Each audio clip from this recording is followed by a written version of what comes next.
요즘 안디옥 교회 안에 아프고 연약한 자들, 병든 자들이 참 너무나 많이 계신 것 같습니다. 코비드가 한참일 때는요, 저희가 두려움과 염려 가운데 이 코비드에 집중하면서 긴장한 상태로 3년의 시간을 보냈습니다. 이 세계가 앞으로 어떻게 될 것인가, 우리 세계가, 우리 교회가 어떻게 될 것인가라는 그런 두려움과 염려 가운데 긴장을 하면서 3년을 보냈는데, 그 이후에 이제 어떤 분들은 건강검진을 받으시러 한국에 가셨다가 암에 발견되어서 수술하신 분들도 여럿 계십니다. 또 근육이나 신경이나 디스크의 문제로 인해서 고통받는 분들도 계시고요, 또 처음 듣는 병들, 또 원인을 알 수 없는 그런 질병들로 인해서 고생하시고 고통하는 분들도 계십니다. 이런 얘기를 들을 때마다 정말 하나님께서 목회자들에게, 특별히 저에게도 참 간절한 마음을 많이 부어주십니다. 그래서 정말로 하나님, 누구누구 성도님, 누구누구 집사님, 권사님을 고쳐달라고, 하나님의 은혜를 부어달라고 그렇게 기도하는 시간을 요즘에 참 많이 갖고 있는데요, 최근에 있었던 일인데 하나님께서 왜 더 간절히 기도하지 않냐는 마음을 부어주셨습니다. 그래서 하나님, 제가 지금 이 정도면 충분히 간절하지 않나요? 라고 말씀을 드리니까 주님이 그런 말씀을 하시더라고요. 만약에 너 자식이 정말 이 정도로 아프다고 한다면, 이런 기가 막힌 일을 당한다고 한다면 너 그 정도로 기도하겠냐라는 마음을 부어주시더라고요. 정말 더 울부짖지 않겠냐고, 정말로 하나님 앞에 긍휼을 구하면서 마치 내 일처럼 정말로 하나님의 은혜를 구하지 않겠냐고 하나님 그렇게 마음을 부어주시는데, 제가 더 그 이후로부터 정말로 성도님들이 아프시다는 얘기를 들을 때마다 하나님 앞에 정말 울부짖으며 하나님의 마음을 가지고 기도하는 시간을 갖고 있습니다.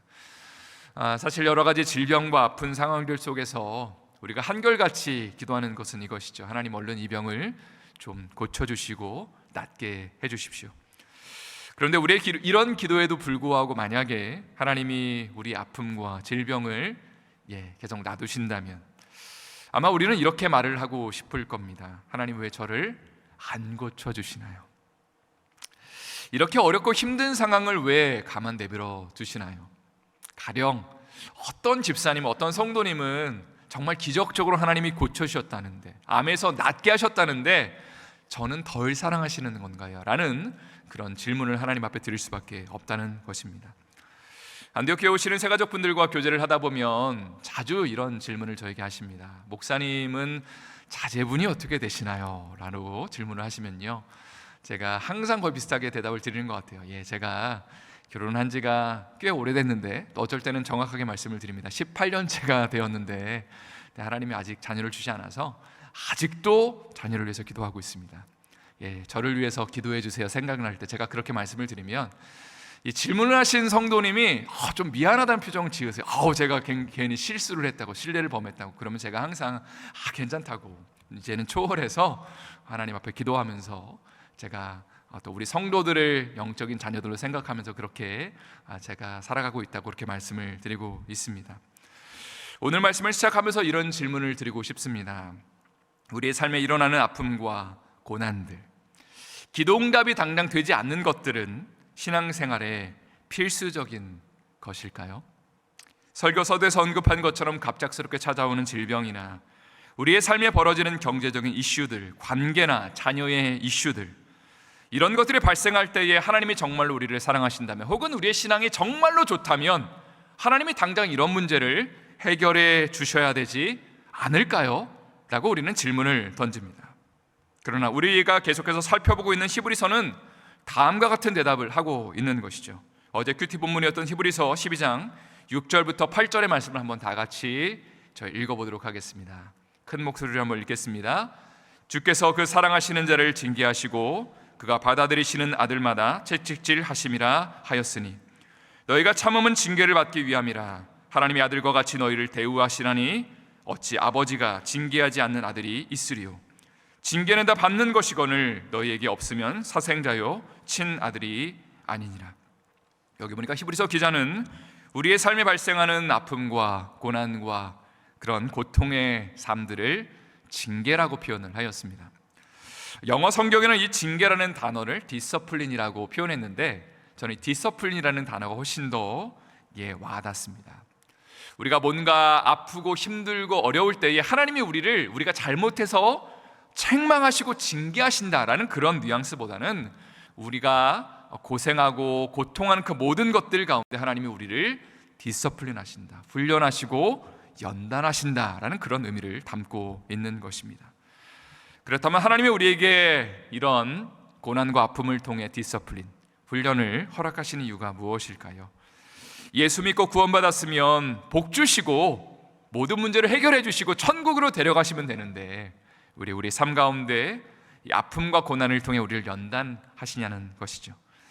히브리서 12장 11절 말씀은 그 답을 말해줍니다. 제가 한번 읽어드릴게요. 무릇 징계가 당시에는 즐거워 보이지 않고 슬퍼 보이나 후에 그로 말미암아 연단받은 자들은 의와 평강의 열매를 맺느니라. 하나님은 우리 한 사람 한 사람을 당신의 자녀들로 부르시면서 열매 맺기를 원하십니다. 여러분 아멘이시죠? 근데 어떤 열매를 맺기 원하시냐면 의와 평강의 열매를 맺기를 원하신다. 내가 좋아하는 열매를 그러니까 맺기 위해서 참고 인내하라는 이야기가 아닙니다. 혹은 우리가 신앙생활 하는 가운데 내가 드러나고 내가 높아지는 것을 위해서 우리가 참고 견디라는 것이 절대로 아닙니다. 하나님의 자녀들이 인내하고 참고 견디고 연단받아야 하는 이유는요, 하나님의 나라와 영광을 위하여, 그분의 평강을 위하여 이 모든 것들을 감당해내라고 하나님의 말씀은 도전하고 있고요, 히브리서는 우리에게 외치고 있는 것입니다.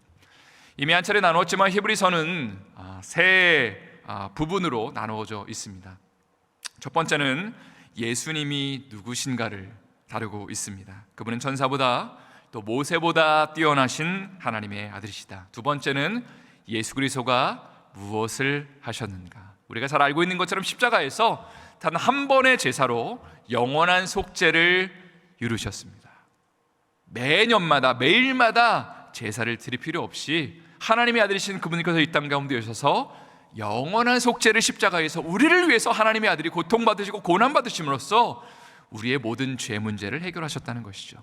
그러면 세 번째로, 만약에 그렇다면 예수 믿는 사람들은, 이 예수 그리스도의 영원한 속죄를 믿는 자들은 어떻게 살아야 하는가가 바로 세 번째 부분입니다. 특별히 믿음, 소망, 사랑을 실천하는 삶을 살아야 된다고 히브리서는 강조하고 있고요, 저희가 얼마 전에 살펴봤던 히브리서 11장은 우리에게 믿음의 삶을 도전하였습니다. 믿음은 바라는 것들의 실상이요 보이지 않는 것들의 증거니 선진들이 이뤄서 증거를 얻었느니라 라고 시작하고 있죠. 그리고 나서 히브리서 12장 1절 말씀은 이렇게 시작하고 있습니다. 한번 다 같이 큰 목소리로 읽어보도록 하겠습니다. 이러므로 우리에게 구름같이 둘러싼 허다한 증인들이 있으니 모든 무거운 것과 얽매이기 쉬운 죄를 벗어버리고 인내로서 우리 앞에 당한 경주를 하며. 여기 보니까 우리 앞에 수많은 증인들이 있다, 허다한 증인들이 있다라는 표현이 등장합니다. 증인이라는 건 영어로 witness입니다. 무엇인가를 보고 증언하는 사람들이죠. 어떤 것을 증언하고 있을까요? 바로 고난과 아픔 속에, 기가 막힌 상황을 속에 하나님의 일하심을 믿음의 눈으로 보았던 사람들, 그리고 그 속에서 하나님의 역사를 경험했던 사람들. 다시 말해서 설교 서두에서 언급한 것처럼 참 힘들고 어려운 상황들 속에 하나님 앞에 무릎 꿇고 기도하면서 믿음의 길을 걸어가며 인내하고 참는 가운데 하나님의 일하심을 경험한 사람들, 그 수많은 증인들이 우리에게 둘러싸여 있지 않느냐라고 얘기를 하면서 우리 역시도 그렇다면 인내를 가지고 우리 앞에 있는 경주를 감당해야 된다. 여러분, 제가 고등학교에 입학했을 때 당시에는 모의고사라는 것을 자주 쳤던 것 같습니다. 한 달에 한 번씩, 두 달에 한 번씩은 쳤던 것 같은데요, 한 번은 이 시험 결과가 기대하는 것만큼 나오지 않았습니다. 한국에 저희 형이 3살 많은 형이 지금도 살고 있는데요, 당시에 저에게 이런 조언을 해줬습니다.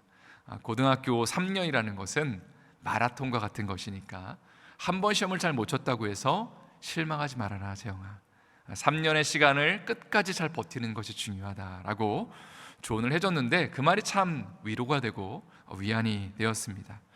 신앙생활의 여정도 마라톤과 같습니다.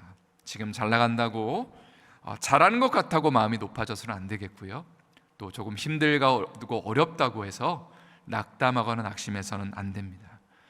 왜냐하면 우리가 뛰어가야 할 경주가 한참이나 남았기 때문입니다. 그래서 이런 허다한 증인들이 있기 때문에 우리의 삶에 인내가 필요하고 하나님이 부어주시는 그 은혜를 사모하면서 우리가 끝까지 이 경주를 감당해야 된다고 히브리서는 이야기하고 있는 것이죠. 그리고 이어서 2절 말씀은 이렇게 이어집니다. 제가 한번 읽어드릴게요. 믿음의 주여 온전케 하시는 이인 예수를 바라보자. 그는 그 앞에 있는 기쁨을 위하여 십자가를 참으사 부끄러움을 개의치 아니하시더니 하나님 보좌 우편에 앉으셨느니라. 저를 한번 힘차게 따라해 주시면 감사를 드리겠습니다. 믿음의 주요, 또 온전케 하시는 예수를 바라보자. 신앙생활의 궁극적인 목표는요, 예수님을 바라보는 것입니다. 문제가 발생하고 어려움이 발생하면 주님 바라보는 것보다 문제에 집중할 때가 훨씬 더 많고 훨씬 더 그렇게 하기가 쉽습니다. 가령 관계 문제가 발생을 하면요, 예를 들어서 상대방을 향한 분노와 억울한 마음, 또 복수의 마음이 들 것입니다. 이런 측면에도 생각해보고 저런 측면에서 생각해보고 내가 잘못했나? 라고 조금 생각이 들고, 그리고 대부분은 제가 잘못했어 라고 그렇게 생각을 하면서 하루 종일 보내게 될 것입니다. 그때 우리가 해야 할 일은 문제를 바라보는 것이 아니라, 사람을 바라보는 것이 아니라, 성경에서는요, 믿음의 주요 온전하게 하신 이인 예수를 바라보자.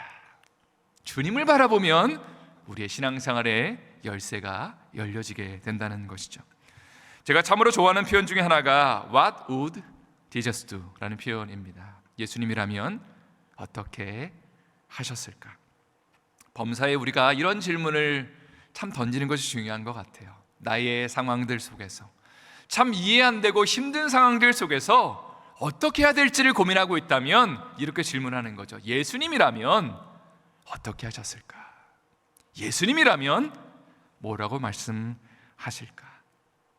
그리고 이러한 질문 가운데 우리가 주님이 무엇을 하셨을지를 기억하며 우리가 행동하고 순종한다면 신앙생활은 참 단순해질 것입니다. 그리고 주님의 음성 앞에 우리가 듣고 순종할 때에 믿음의 경주를 마지막까지 승리할 수 있기를 예수님의 이름으로 축원드립니다. 이런 배경을 가지고 오늘 본문을 간단하게 살펴보길 원합니다. 12절과 13절의 말씀 한번 다 같이 한 목소리로 읽겠습니다. 그러므로 피곤한 손과 연약한 무릎을 일으켜 세우고 너희 발을 위하여 곧은 길을 만들어 저는 다리로 하여금 어그러지지 않고 고침을 받게 하라. 12절 말씀은 그러므로라고 시작하고 있습니다. 그러니까 앞에서 나눈 것처럼 우리에게 믿음의 허다한 증인들이 있기 때문에, 또 하나님은 당신의 자녀들에게 고난을 허락하심으로 우리를 연단해 가시고 우리를 준비해 가시고 빚어 가시기 때문에 이러한 사실을 알았다면, 그러므로 이제 피곤한 손과 연약한 무릎을 일으켜 세워라. 당시의 크리스찬들은 끊임없는 핍박으로 인해 몸과 마음이 지쳐 있었습니다. 영적인 침체에 빠져 있었을 겁니다. 이런 상황이 계속되면 어떡하지라는 두려움과 근심 가운데 그들의 믿음이 바닥까지 처져 있었을 것입니다. 그런데 피곤하고 쇠약해진 우리의 몸과 마음을 다시 한번 복음 안에서 일으키라는 것이죠. 예수 그리스도를 향해서 곧은 길을 걸으라고 이야기하는 것이죠. 왜냐하면 앞에서 이야기한 것처럼 수없이 많은 믿음의 증인들이 있지 않느냐. 그리고 하나님은 고난과 아픔을 통해 궁극적으로 우리를 연단해 가신다. 그분은 실수하는 분이 아니다. 우리의 삶을 빚어가시고 당신의 목표를 향해, 목적을 향해, 그리고 아름다운 열매를 맺기 위해서 우리를 인도해 가시는 분이기 때문에 우리가 연약하고 힘든 무릎을 일으켜 세우고 하나님을 향해서, 주님을 향해서 곧은 길을 가라고 지금 도전하고 있는 것입니다. 14절 말씀을 다 같이 한번 읽어보도록 하겠습니다. 시작. 모든 사람과 더불어 화평함과 거룩함을 따르라. 이것이 없이는 아무도 주를 보지 못하리라. 여기 보면 공동체 안에서 관계에 대한 문제를 어떻게 다룰지를 이야기하고 있습니다. 예수님 안에서 우리가 은혜 받은 자라면, 완전한 속죄를 경험하고 그 은혜에 동참하는 자라면 과연 공동체 안에서 문제가 발생했을 때는 어떻게 해야 하는지를 이제 오늘 본문은 다루고 있습니다. 14절은 이렇게 말을 하고 있죠. 모든 사람과 더불어 화평함과 거룩함을 따르라. 오늘 말씀의 제목이기도 합니다. 여기에는 우리의 믿음의 공동체가 따라야 할 두 가지 덕목이 나옵니다. 그것은 첫 번째는 화평함이고 두 번째는 거룩함입니다. 화평이라는 것은 모든 사람과 평화로운 관계를 유지하는 것입니다. 누군가가 나에게 오해하는 말을 하고 실수를 했을 때에 우리는 그 사람을 품어줘야겠다, 사랑해야겠다라는 생각보다는 한 대 치고 싶은 마음, 복수하고 싶은 마음이 자연스럽게 들기 마련입니다. 또 누군가에게 가서 이 문제를 알리면서 나의 그 억울함을 누군가에게 쏟아부으면서 이 생각을 그룹화하고 세력화하기를 원하는 것이 인간의 본성입니다. 그러나 이것은 화평을 추구하는 신앙생활이 물론 아니겠죠. 화평을 추구하는 신앙생활이라면 어떤 분쟁이 발생했을 때에 나의 이익과 유익을 추구하는 것보다 답은 딱 하나더라고요. 바로 예수 그리스도의 영광을 추구하는 것입니다. 어떤 문제가 발생했을 때에 주님이 정말 기뻐하시는 것이 무엇인지, 이 공동체를 정말로 하나님이 원하시는 방향으로 우리가 이끌어가시는 무엇인지를 기억하면서 주님의 교회를 세워가는 것, 나의 교회나 상대방의 교회를 세우는 것이 아니라 누군가 리더들의 교회를 세우는 것이 아니라 주님이 기뻐하시는 교회를 세우기 위해서 주님 뭘 하기를 원하시죠? 라고 질문하고 우리가 거기에 순종할 때에 하나님의 거룩한 교회가 세워지는 것입니다. 그리고 그렇게 할 때 14절에 이렇게 돼 있죠. 모든 사람과 더불어 화평함과 그 다음에 거룩함을 따르라 라고 되어 있습니다. 우리가 따라야 하는 것은 화평함뿐만이 아니라 거룩함도 같이 따라야 합니다. 누군가와 무조건 잘 지내는 것이 답이 될 수 없습니다. 무조건 덮고 무조건 사랑하는 것이 아니라 그 속에서 예수 그리스도의 거룩함을 추구하는 것이 우리의 부르심이라는 것입니다. 가령 누군가와 마음을 함께 하는데 이런 경우도 많이 등장합니다. 성경에는 하나님이 기뻐하시는 교회를 세우는 것이 아니라 사람이 기뻐하는 교회를 세우는 케이스가 너무나 많이 있었습니다. 어떤 사람들은 신앙생활 안에서 정말로 모두가 하나 되고 연합되어 있는데 나태해진 신앙생활을 하는 사람들, 우리끼리만 은혜 받고 이기적인 공동체가 세워질 때도 성경에는 너무나 많이 있었다는 것이죠. 하나님이 정말 기뻐하시는 신앙생활은 모든 사람과 화평하는 가운데 우리 모든 성도들이 예수 그리스도의 거룩함을 함께 추구해가는 것입니다. 나를 기쁘게 하는 공동체가 아니라 사람을 기쁘게 하고 만족시키는 공동체가 아니라 하나님이 영광 받으시는 공동체, 그분의 그 거룩하심, 그 순결하심 가운데 모든 사람들이 자신의 연약함을 인정하고 자신의 죄를 내어놓고 하나님 앞에 하나됨을 추구하는 공동체를 하나님이 기뻐하시고 이 속에서 하나님이 영광 받으시는 주의 거룩한 교회가 세워질 수 있다는 것이죠. 여러분 아멘이시죠? 우리 안디옥교회 사명선언문은 이렇게 시작됩니다. 한번 다 같이 읽어보도록 하겠습니다. 우리는 MOV의 비전을 가슴에 품고 복음으로 세상을 움직이는 디아스포라 선교 공동체입니다. 우리는 제국의 선교지인 가정에서부터 땅끝까지 복음을 전파하고 한 영혼을 그리스도께 인도하는 선교사로 살겠습니다. 이것을 요약을 하면 세 가지라고 말씀을 드렸습니다. MOV의 비전을 가지고 잃어버린 영혼들을 구원하고 제자를 삼아서 세계 선교를 감당하는 교회. 성도 여러분, 혹시라도 공동체 안에서 여러분의 삶 가운데 어려운 일이 발생한다면, 혹은 매너리즘에 빠져 있다면, 혹은 영적 침체에 빠져 있다면 이 세 가지를 항상 기억하십시오. 우리 공동체가 존재하는 이유가 무엇인가? 상대방이 나와 함께 신앙생활하는 이유가 무엇인가? 그것은 잃어버린 영혼을 구원해내는 것, 제자를 삼는 것, 그리고 세계 선교를 감당하는 것. 이 세 가지를 항상 기억할 때에 우리 한국 교회가 정말 거룩하고 하나님이 기뻐하시는 화평을 추구하는 공동체가 될 줄을 믿습니다. 이제 마지막으로 15절 말씀 한번 다 같이 읽어보도록 하겠습니다. 너희는 하나님의 은혜에 이르지 못하는 자가 없도록 하고 쓴뿌리가 나서 괴롭게 하여 많은 사람이 이로 말미암아 더럽게 되지 않게 하며. 앞에서 나눈 것처럼 히브리서는 하나님께서 예수님을 통해 우리에게 부으신 은혜가 얼마나 큰 것인지를 계속 강조해 왔습니다. 십자가를 통해 우리의 연약함과 죄악을 온전히 씻어주셨고요, 대제사장이 1년에 한 번만 들어갈 수 있는 하나님의 그 임재의 장소, 그 지성소, 그 하나님의 영광의 장소를 우리가 언제든지 어디서나 주님의 그 임재 가운데 들어갈 수 있게 되었다. 그 영광의 그 찬란함 가운데 우리가 거할 수 있게 됐다라고 강조하고 있습니다. 그렇다면 이러한 놀라운 구원의 역사를 소홀히 여겨서는 절대로 안 된다라고 얘기를 하면서 우리가 조심해야 될 것들을 몇 가지 나누고 있는데 그 중에 하나가 바로 쓴뿌리에 대한 것입니다. 이것은 누군가를 향한 상한 마음, 좋지 않은 마음을 가리킵니다. 하루 종일 앉으나 서나 하나님의 말씀을 묵상하고 주의 교회를 위해 기도하는 것보다 그 사람을 묵상하고 그 문제를 묵상하는 것, 그러다 보면 영적인 그 나쁜 그 뿌리가 우리의 삶 가운데 내리는 것, 그 상태를 쓴 뿌리라고 부릅니다. 그런데 15절 말씀은 이러한 쓴 뿌리가 우리 자신을 영적으로 더럽힐 뿐만이 아니라 많은 사람이 이로 말미암아 더럽힘을 입을 수 있다. 구원의 은혜에서 우리를 점점 멀어지게 하는 것이 바로 이 관계에 대한 문제라는 것입니다. 따라서 관계의 문제가 발생했을 때 여러분 누구를 바라봐야 되냐면요, 예수 그리스도를 바라봐야만 합니다. 이런 말이 있잖아요. 누군가와 관계가 힘들고 어려울 때에 그 사람을 위해서 용서하지 말고 나를 위해서 용서하라는 말이 있습니다. 왜냐하면 그렇게 해야지 우리가 살아날 수 있기 때문이죠. 사실 관계의 문제가 발생했을 때 누군가를 향해서 이렇게 해야 될까 저렇게 해야 될까는 정답을 주지 않을 때가 훨씬 더 많이 있습니다. 오히려 힘들고 어려울수록 무릎 꿇고 기도하면서 하나님의 은혜를 구하는 것이 정답입니다. 우리에게는 어떤 문제를 가장 현명하고 지혜롭게 판단할 능력이 없기 때문이죠. 문제에 집중하다 보면 우리가 영적으로 흐릿해질 때가 훨씬 더 많이 있습니다. 그래서 신앙생활은요, 예수 그리스도의 그 아름다우심과 온전하심에 집중하는 것입니다. 문제에 집중하는 것이 아니라 문제를 어떻게 해결할지를 고민하는 것이 아니라 혼탁한 심령 가운데 예수 그리스도의 그 밝은 빛 가운데 나아가는 것입니다. 주님의 그 은혜 가운데, 그 존전 앞에 그 찬란한 영광 가운데 우리가 나아가면요, 주님이 우리의 연약함을 들춰주십니다.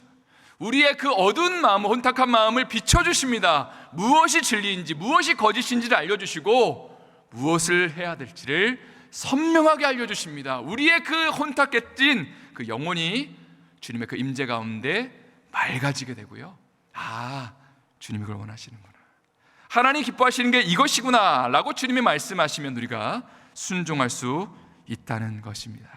이러한 은혜와 축복이 우리의 삶 가운데 예수님 바라보는 가운데 넘쳐나시기를 예수님의 이름으로 축원드립니다.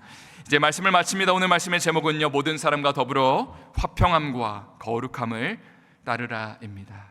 나를 기쁘게 하는 공동체를 세우는 것이 아니라, 우리를 기쁘게 하는 공동체를 세우는 것이 아니라 예수님을 기쁘게 하는, 주님의 그 영광을 노래하고 주님의 그 거룩을 추구하는, 그 속에서 하나됨과 연합을 추구하는 우리 안디옥교회 될 수 있기를 예수님의 이름으로 축원드립니다. 할렐루야. 다시 한번 예수님의 이름으로 축원드립니다.